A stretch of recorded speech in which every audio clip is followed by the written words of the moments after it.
The mahogany walls of my father's study seemed to close in as he signed the final document with a flourish. The scratching of his Mont Blanc pen against paper felt like nails on a chalkboard. There, he said, sliding the trust fund transfer papers across his desk. It's done. All $2 million will go to Jennifer instead. My name is Emma Chen, and at 28, I was being written off by my family for the last time. My sister Jennifer stood by the window, trying to hide her triumphant smile as she watched our father disinherit me. Emma, my mother sighed from her perch on the leather armchair, if you just gone to law school like your sister, if you just applied yourself. I did apply myself, I said quietly, watching my father's expression darken. Just not to what you wanted. Playing with computers in your apartment isn't applying yourself, he snapped, standing up to tower over his desk. Your sister made partner at Thompson and Mitchell at 32. Meanwhile, you're what? Coding websites for small businesses, living in that tiny apartment in the city. I could have told them then.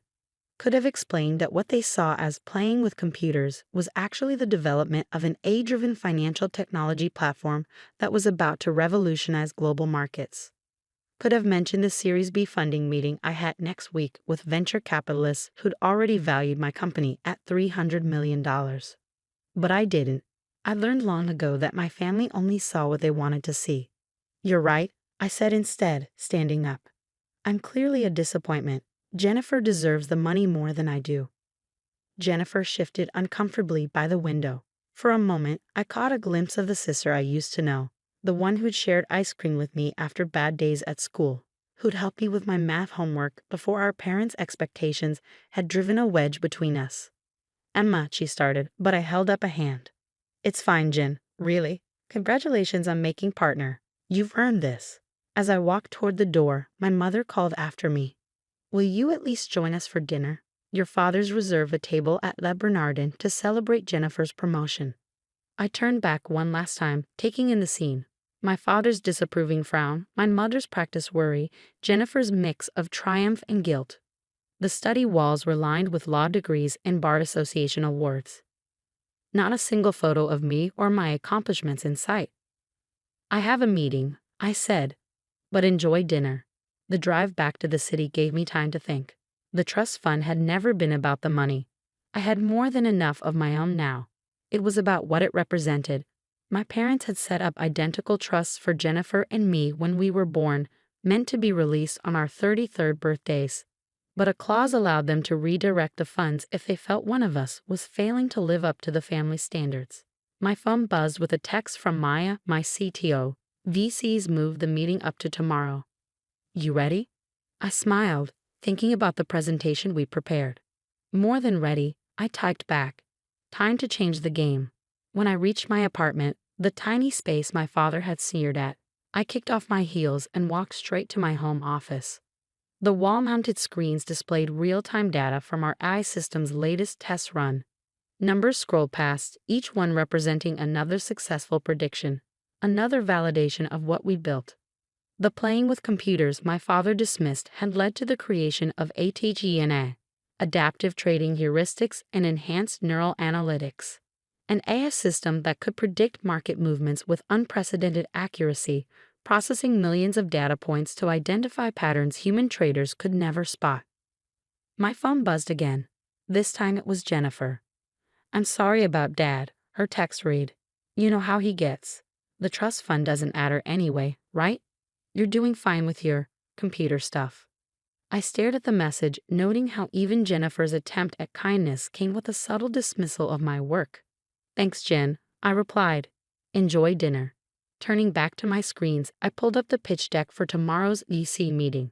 The numbers were staggering. Our beta testing had shown ATGNA outperforming traditional trading algorithms by 312%. Major banks were already quietly reaching out, hoping to get early access to the technology. A soft chime announced an incoming video call from Maya. Her face appeared on one of the screens, her usual energy somewhat subdued. Hey, she said, how'd it go with the family? About as well as expected, I replied, running a hand through my hair. Dad signed over my trust fund to Jennifer. They're celebrating at Le Bernardin right now. Maya shook her head. Their loss. You ready to show those VCs tomorrow what real success looks like? I pulled up another screen showing ATHENA's latest test results. Actually, I've been thinking, what if we don't take the VC money? Maya's eyes widened. What? Emma, we're talking about a $50 million investment at a $300 million valuation. That's small thinking, I interrupted. Look at these numbers, Maya. We don't need VC funding. We could go public within a year, maintain complete control, and I smiled, thinking about my father's face at the IPO ceremony. Really show them what playing with computers can accomplish. Maya was quiet for a moment, processing. Then a slow grin spread across her face. You want to build an empire. I want to build something that even my father can't dismiss, I corrected.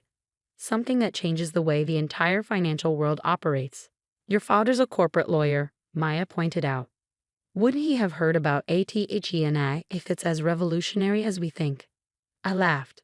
Maya, my father still uses a BlackBerry and thinks coding is something you learn at a community college. He hasn't heard about ATHENA because he's never bothered to ask what I actually do. His loss, Maya said firmly. So what's the play? Cancel the VC meeting? I shook my head, an idea forming. No, we use it.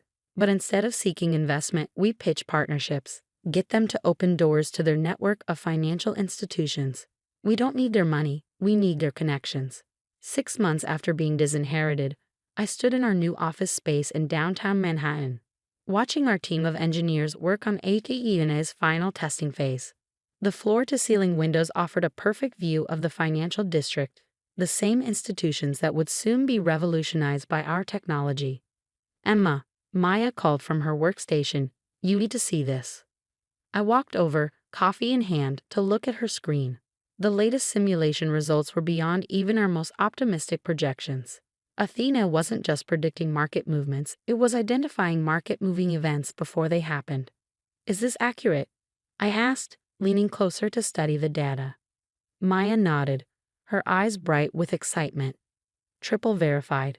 The AI spotted patterns in social media, news articles, and trading behavior that predicted the Morgan Stanley merger announcement 3 days before it happened.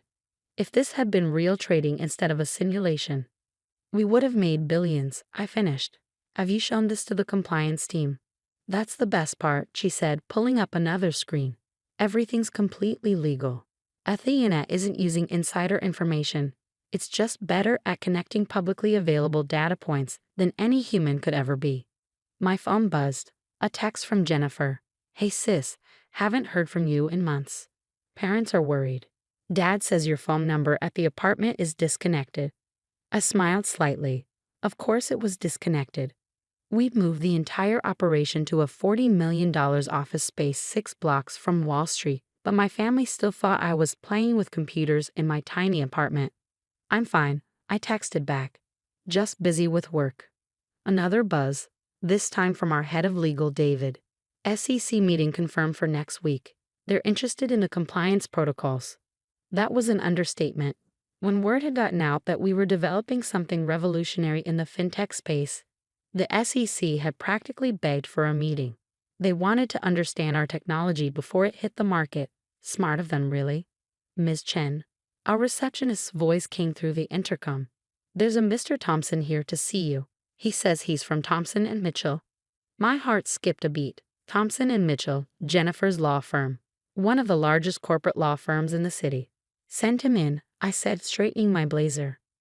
James Thompson himself walked through the door, senior partner and my sister's boss. He looked exactly like the kind of lawyer my father admired. Silver-haired, perfectly tailored suit, exuding old money confidence. Ms. Chen, he said, extending his hand. Thank you for seeing me without an appointment. I hope to forgive the intrusion. But when we heard rumors about what you're developing here. You heard rumors? I asked, gesturing for him to sit. From whom? He smiled diplomatically. Let's just say certain financial institutions are very interested in your technology. They're our clients and they asked us to explore potential relationships. Does my sister know you're here? His smile faltered slightly. Jennifer? No, this meeting is strictly confidential. Though I must admit, I was surprised to learn you were her sister. She's never mentioned that she has a sister who plays with computers. I finished for him. I imagine she hasn't mentioned me much at all. Maya appeared in the doorway, tablet in hand. Emma, sorry to interrupt, but the Goldman Sachs team is here for their demo. Thompson's eyebrows shot up at the mention of Goldman Sachs. I could almost see him recalculating my worth in his head. Mr. Thompson, I said, standing, I apologize, but I have another meeting. If you'd like to discuss potential relationships, you can contact our legal team to schedule something. Of course, he said, rising quickly. But Ms. Chen, whatever Goldman is offering, we can match it. Thompson and Mitchell represents half the major financial institutions in the city. I walked into the door, feeling a strange satisfaction. It's not about the money, Mr. Thompson. It's about changing the game entirely. I'm sure you understand. After you left, Maya gave me a knowing look. You enjoyed that, didn't you? Maybe a little, I admitted. How long until he tells Jennifer about our little operation here? Given that your sister's firm represents billions in financial interests, I'd say about 5 minutes. Sure enough, my phone buzzed again. Emma, why didn't you tell me? Jim Thompson just came back from your office looking like he'd seen a ghost. What exactly are you working on? I put my phone away without responding. There would be time for family revelations later. Right now, we had a demonstration to prepare for. The Goldman Sachs team was already waiting in our conference room. 5 executives in expensive suits, trying not to look too eager. Their presence here was a coup. Getting Goldman as an early partner would open every door in the financial world. Ladies and gentlemen, I began, standing at the head of the table. What you're about to see will fundamentally change how the markets operate. But first, I need you all to sign these NDAs. The morning of our IPO, I stood in front of my mirror adjusting my suit. Chanel, not that my parents would recognize the difference. The Wall Street Journal sat on my desk, our company's impending public offering splashed across the front page. ATE and AI set to launch biggest tech IPO of the year. Expected valuation, $800 million. My phone had been buzzing nonstop for days. First Jennifer, then my mother. Finally, even my father had tried to reach out. I'd let their messages pile up, unanswered. They'd all be at the ceremony today anyway. The invitations had gone out weeks ago. Ready for this? Maya asked, appearing in my office doorway. She traded her usual tech company casual wear for a sharp business suit. Born ready, I replied, picking up my presentation folder. How's ATE&A performing this morning? Like a dream. The latest analysis shows her predicting market movements with 99.7% accuracy. The trading floor is buzzing. Everyone knows this is going to change everything. We made our way to the stock exchange where crowds had already gathered. Financial reporters lined the entrance, cameras flashing as we approached. I caught snippets of their commentary. Youngest female CEO to take a company public. Revolutionary AI trading technology. Already has contracts with major financial institutions. Inside, the exchange was electric with anticipation. Our team had gathered near the podium, along with representatives from every major bank and financial institution in the city. And there, in the front row, sat my family. My father's face was a study in conflicting emotions, pride warring with regret, confusion battling with awe. My mother kept dabbing at her eyes with a handkerchief. And Jennifer just stared at me like she was seeing her sister for the first time. Emma, my father stepped forward as I approached the podium. We had no idea. No, I said calmly, you didn't, because you never asked. Before he could respond, the exchange president called me to the stage. It was time to start the ceremony. Ladies and gentlemen, I began, my voice carrying across the suddenly quiet trading floor. 3 years ago, I started coding ATG&I in a tiny apartment. People called it playing with computers. They said I was wasting my potential. They couldn't see that I was building the future. My eyes met my father's as I continued. Today, ATE&I processes more financial data in a second than all of Wall Street could analyze in a month. She predicts market movements with near-perfect accuracy, all while operating within strict ethical and legal guidelines. But more importantly, she represents what's possible when you believe in your vision, even when no one else does. The ceremony proceeded according to tradition: speeches, handshakes, the ringing of the bell. But the real moment came when our stock price appeared on the big board. The room erupted in cheers as the numbers soared past our projected opening. By lunch, my personal stake in the company was worth over $300 million, more than 100 times the trust fund my father had signed away. After the ceremony, my family approached hesitantly. Jennifer spoke first. "Emma, I'm so sorry," she said, her lawyer's composure cracking. "All this time, when you tried to tell us about your work." "Save it," I said, but not unkindly. "You all saw what you wanted to see." My father cleared his throat. "Princess, about the trust fund." "Keep it," I interrupted. "Jennifer earned it, just like I earned this. Sometimes the best thing someone can do for you is believe you'll fail. It makes success that much sweeter." "But we're family," my mother protested. "We should have supported you." I looked around at my real family, Maya and our team, the people who believed in the vision when it was just lines of code in a tiny apartment. "You're right, we are family," I said. "Which is why you're all invited to dinner tonight. I've reserved the private room at Le Bernardin. I hear it's a good place to celebrate success." My father's face reddened at the reference to that dinner 6 months ago, but he managed a small smile. "We'd be honored." Later that evening, as my family marveled at our company's technology and success over expensive wine, I thought about the long road that had led here. The nights coding while they thought I was wasting time. The meetings they dismissed as playing with computers. The victory they tried to give to someone else. My phone buzzed. A message from Maya. "Stock closed at double our projected value. You're officially a billionaire." I smiled, watching my father try to explain to his country club friends how his disappointing daughter had built an empire right under his nose. Success, I'd learned, wasn't about proving them wrong. It was about proving myself right. "Emma," Jennifer said, pulling me aside, "I need to tell you something. After Jim Thompson came back from your office that day, I looked up everything I could find about ATG&A. I started buying stock in every company that showed interest in your technology. I believed in you, even if I didn't show it." I raised an eyebrow. "Did you make money?" She grinned. "Enough to pay back that trust fund 10 times over." "Good," I said, "because I'm going to need a lawyer I can trust for our next expansion phase. Someone who understands both technology and family." Her eyes widened. "Are you offering me a job?" "I'm offering you a chance to be part of something bigger than both of us. What do you say, sis? Ready to play with computers?" The next morning, as I walked into our office building, now officially the ATG&A Tower, I passed a young intern working on code in the lobby during her break. She reminded me of myself, back when everyone thought I was wasting time with computers. "Keep at it," I told her. "Sometimes the biggest success stories start in the smallest apartments." She looked up, recognition dawning in her eyes. "Ms. Chen, I read about how you built ATG&A. My parents think I'm crazy for choosing programming over law school. But you have a vision."